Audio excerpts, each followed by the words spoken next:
The true measure of integrity is how a person behaves when no one is watching. How do they act when there is no credit to be earned for doing good? What do they do when doing the right thing comes at a personal or political risk? If you go to BernieSanders.com and look at his platform, those are the things that he was fighting for last month, last year, 10 years ago, 20 years ago. Bernie's fight for economic justice did not begin or end with his primary bid in 2016.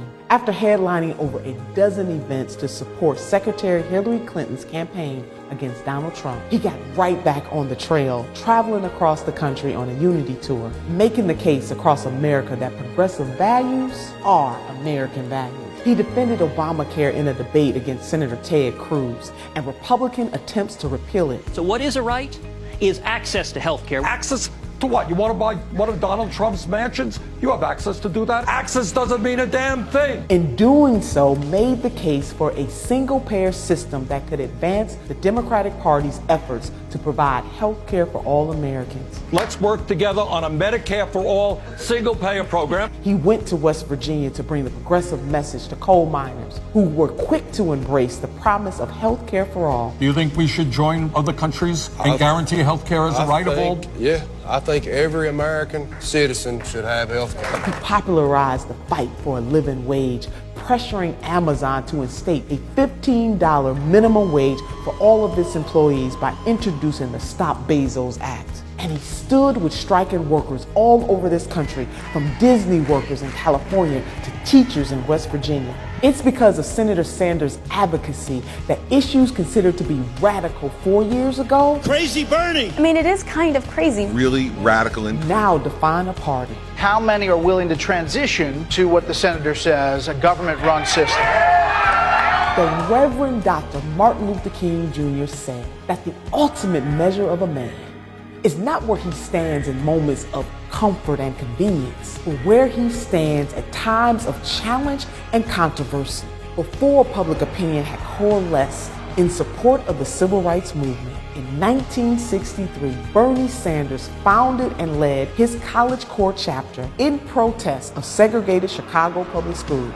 He voted against the 90s era welfare reform, which helped to double extreme poverty in this country. And he passionately called the legislation out as discriminatory. Bernie Sanders spoke out against tough on crime policies, even as members of our party embraced them. And in 1994, he gave a passionate speech against the now infamous provision of the crime bill. He was one of the few members of Congress to vote against the bill, which ended Pell Grants for the formerly incarcerated, one of the best bulwarks against recidivism. Only 39 of 490 representatives voted against the bill.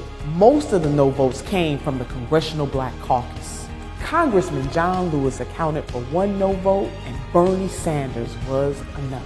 13% of African American men have lost the right to vote due to felony convictions. Even if they are in jail, they're paying their price to society, but that should not take away their inherent American right to participate in our democracy. In 1996, he voted against the Defense of Marriage Act, which defined marriage as between a man and a woman and excluded gay Americans from equal rights under the law.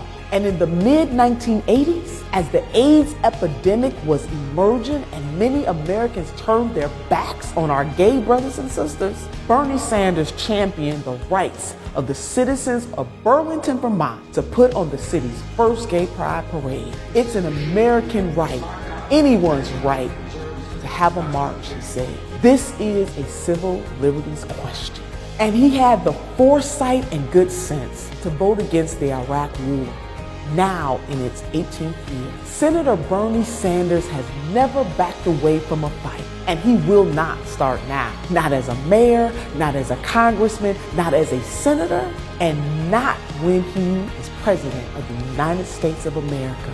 For this country to live up to its ideals, we have to take on the wealthiest and most powerful interests in the history of the world. This movement demands a leader who cannot be bought, whose principles are driven by personal conviction, not by polls, and who puts the dignity of Americans before his own personal or professional ambitions. That leader is Bernie Sanders. And I am honored to be a part of this movement, and we need you to be a part of this movement, to have the transformational change that this country needs. It is not about one person. It is about all of us. Visit BernieSanders.com to join us in this revolution.